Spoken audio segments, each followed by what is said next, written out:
और इस वक्त की एक और ब्रेकिंग न्यूज आपको बता दें, कृषि कानून के खिलाफ पूरा आंदोलन तेज होता हुआ दिखाई दे रहा है। गाजीपुर बॉर्डर पर भारी संख्या में किसान जुट गए हैं। पश्चिमी यूपी से किसानों का पहुंचना लगातार जारी है। हरियाणा से भी समर्थन के लिए किसान वहां पर पहुंच रहे हैं। NH-24 की दोनों सड़कें इस वक्त बंद है और गाजीपुर बॉर्डर पर भूख हड़ताल पर किसान बैठे हुए हैं। आपको बता दें कि हजारों की तादाद में कल रात से गाजीपुर बॉर्डर पर किसानों का जमावड़ा लगना शुरू हो चुका है। इस पूरे मामले पर सियासत भी गर्मा गई है। अभय चौटाला पूरे लाव लश्कर के साथ अपने साथ हजारों की तादाद में किसान लेकर वहां पर पहुंच रहे हैं। गाजीपुर बॉर्डर पर भारी संख्या में किसानों का जमावड़ा लगना शुरू हो गया, यानी पूरा आंदोलन एक बार फिर से नए सिरे से शुरू हो रहा है। वहीं गाजीपुर बॉर्डर पहुंचे कांग्रेस नेता अनिल चौधरी, प्रदर्शनकारी किसानों से उन्होंने मुलाकात की है। कांग्रेस हमेशा किसानों के साथ खड़ी है, अनिल चौधरी की ओर से कहा गया। अनिल चौधरी केंद्र और दिल्ली सरकार पर भी हमलावर इस दौरान दिखाई दिए। दिल्ली सरकार ने सबसे पहले काला कानून लागू किया, ये कहना था कांग्रेस अध्यक्ष अनिल चौधरी का। और आपको बता दें कि राहुल गांधी, प्रियंका गांधी भी इस पूरे मामले पर सरकार पर हमलावर है। और आज सुबह सुबह कांग्रेस नेता अनिल चौधरी गाजीपुर बॉर्डर पहुंचे थे, जहां पर उन्होंने प्रदर्शनकारी किसानों से मुलाकात की। दिल्ली प्रदेश अध्यक्ष अनिल चौधरी से बातचीत की है। इंडिया न्यूज के संवाददाता जतिन गोस्वामी ने, सुनिए।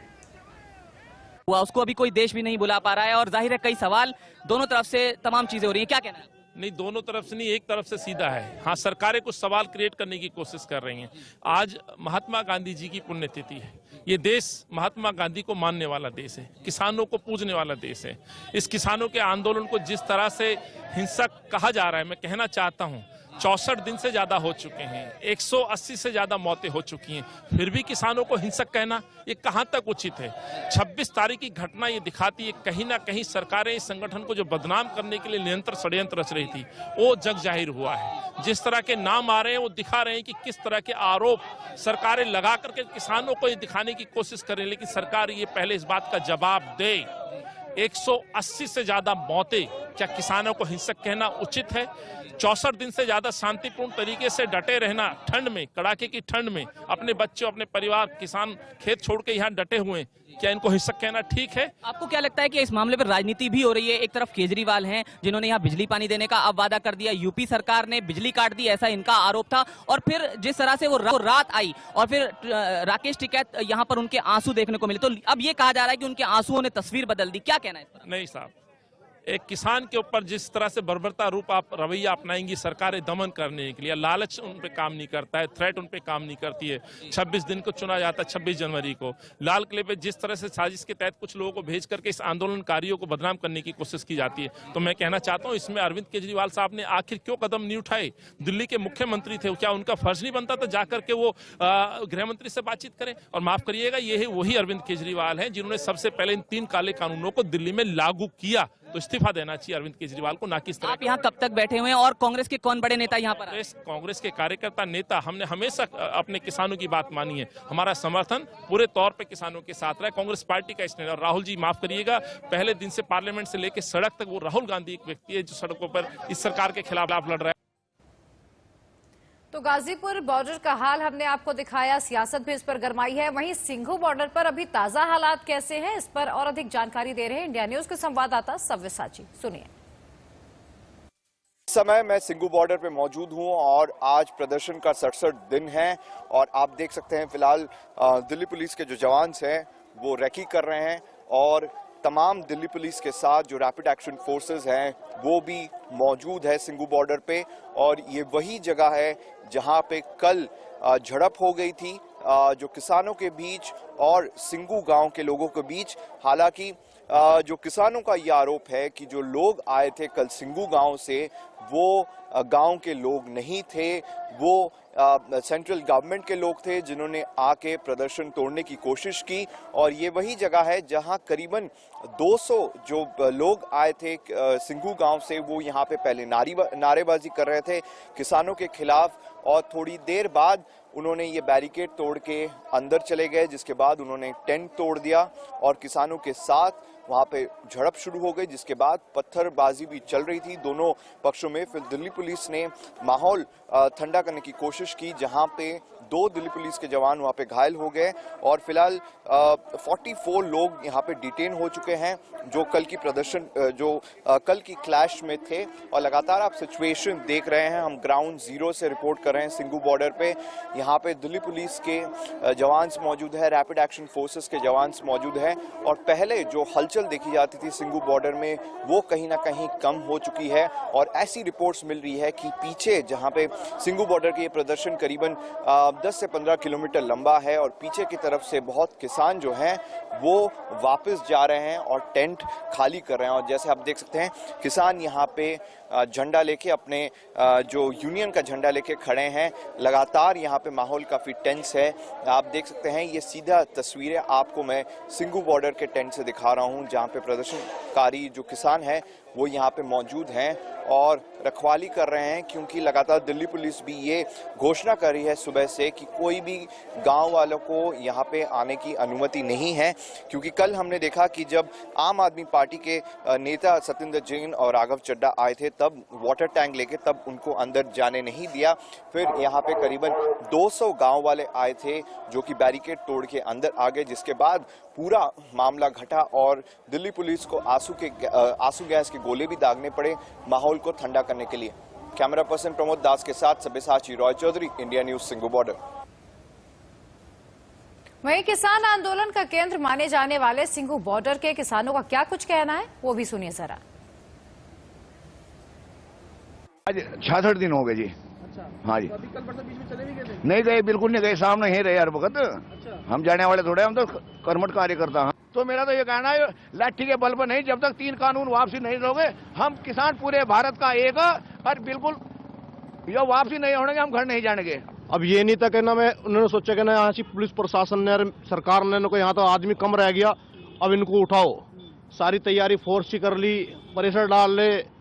नोटिस वोटिस तो ऐसे फॉर्मल कागज पकड़ाने से होता क्या है, नोटिस प्रॉपर होना चाहिए और फिर नोटिस मिला भी होगा जगह खाली करने के लिए। सर्वोच्च न्यायालय जाए, उनसे बात करें, किसानों से जगह खाली कराई जाए कि न कराई जाए, सर्वोच्च न्यायालय की क्या गाइडलाइन है, क्या फटकार लगाई, क्या उनकी सोच है, वहां जाकर के बात करें जब सर्वोच्च न्यायालय इसे तय करना है। और सीधा रुक कर लेते हैं, मेरे सहयोगी जतिन गोस्वामी इस वक्त गाजीपुर बॉर्डर से जुड़ गए हैं। जतिन, चूंकि हमने देखा आंदोलन एक बार फिर से नया रुख ले रहा है, नया मोड़ लेता हुआ दिखाई दे रहा है। अभय चौटाला थोड़ी देर में पहुंच जाएंगे। अभी क्या चल रहा है, स्थिति कैसी है, कितनी तादाद में वहां पर किसान पहुंच चुके हैं, तस्वीरें दिखाइएगा जरा।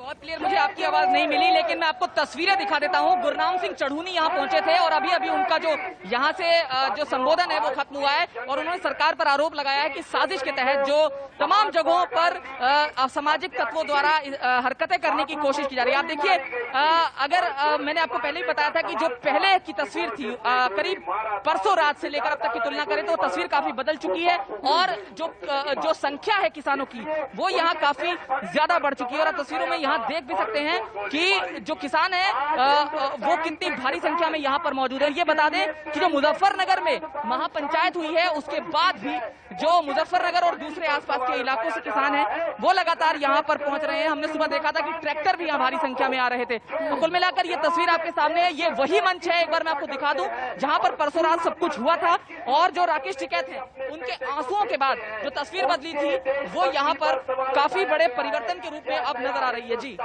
जतिन, अगर आप तक मेरी आवाज पहुंच पाए तो जरा किसानों से भी बातचीत करने की कोशिश कीजिए, उनका मन टटोलने की कोशिश कीजिए और ये पूछिए कि चूंकि अब किसानों का वहां पर जब जमावड़ा लगना शुरू हो गया है तो क्या वो धरना स्थल पर तब तक डटे रहेंगे जब तक कृषि आंदोलन खत्म नहीं होता, या फिर जिस तरीके से पंजाब में एक फरमान सुनाया गया है कि एक हफ्ते के लिए हर घर से एक बच्चा जाएगा बॉर्डर पर बैठेगा धरने में, तो कहीं ऐसा तो नहीं कि हफ्ते भर के लिए लोग आ रहे हो या 1-2 दिन के लिए आ रहे हो, या फिर जब तक आंदोलन खत्म नहीं होता तब तक ये डटे रहने वाले हैं?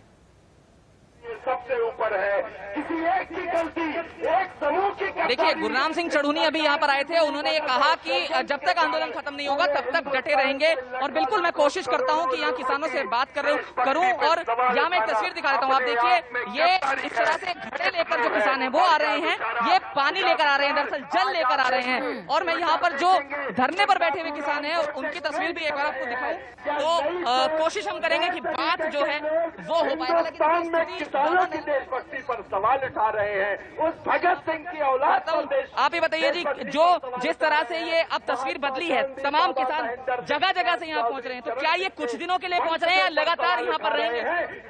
हमारा ये आंदोलन जो है किसानों का है, ये हमारा ये आंदोलन जो किसानों का है, ये कुछ टाइम के लिए नहीं है।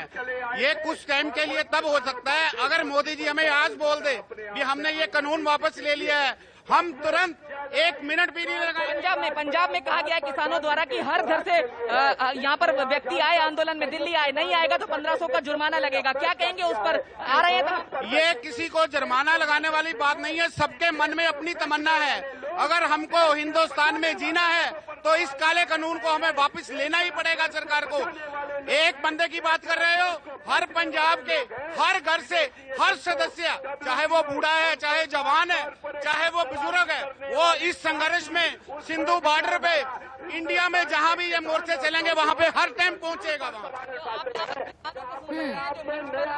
अनशन पर बैठे हुए मेरे पीछे आप वो मंच देख सकते हैं, तो कुल मिलाकर स्थिति का अंदाजा आप यहाँ पर लगा सकते हैं। बिल्कुल जतिन, आप तक अगर मेरी आवाज पहुंच पाए तो जरा तस्वीरें भी दिखाइएगा, कैमरे को और आगे तक पैन कराइएगा, क्योंकि मेरी नजर जहां तक जा रही है मैं देख पा रही हूँ वहां किसानों का जमावड़ा लग रहा है। हजारों की तादाद में वहां पर किसान पहुंच चुके हैं। चूंकि 2 दिन पहले तस्वीरें कुछ और थी, किसानों की संख्या काफी घट गई थी, लेकिन अचानक एक बार फिर से वहां जैसे किसानों का जन सैलाब उमड़ पड़ा है। तस्वीरें दिखाइएगा। और खबर यह भी है कि NH-24 को दोनों तरफ से ब्लॉक कर दिया है। देखिए का रास्ता अहिंसा का रास्ता है। जतिन, आप बने रहिएगा। आरजेडी अध्यक्ष तेजस्वी यादव कुछ कह रहे हैं, चूंकि आज तेजस्वी यादव भी मानव श्रृंखला बनाकर किसानों के समर्थन में वहां पर प्रदर्शन कर रहे हैं, उन्हें सुनते हैं। महागठबंधन चाहे लेफ्ट पार्टी वामपंथी दल हो, इकट्ठे कर लीजिए, इकट्ठे कर लीजिए, इकट्ठे ले। वामपंथी दल हो, कांग्रेस पार्टी हो या आरजेडी हो, सुनो सभी लोग जो है आज मानव श्रृंखला मनाने का काम किया है। पंचायत स्तर पर, गांवों में लोग जो हैं मानव श्रृंखला वहाँ बना करके लोग खड़े हैं। और आप लोग सब लोग जान रहे हैं मानव श्रृंखला बनाने का मकसद यही है कि किसानों के सॉलिडिटी में हम लोग जो है खड़े हैं। जो काला बिल आया है, जो कि किसान विरोधी बिल है, जो कि केवल पूंजीपतियों का काम किया जा रहा है सरकार द्वारा, उसमें किसान, खेत, सारी चीजें जो है निजी हाथों में देने की तैयारी की जा रही है। सही मूल्य जो है किसानों को नहीं मिल पा रहा है। MSP का जो है कहीं भी जिक्र नहीं है। और लगातार शांतिपूर्ण ढंग से देश भर के किसान जो है आंदोलन कर रहे हैं। और आंदोलन को लगातार बदनाम करने की साजिश सरकार और बीजेपी द्वारा की जा रही है।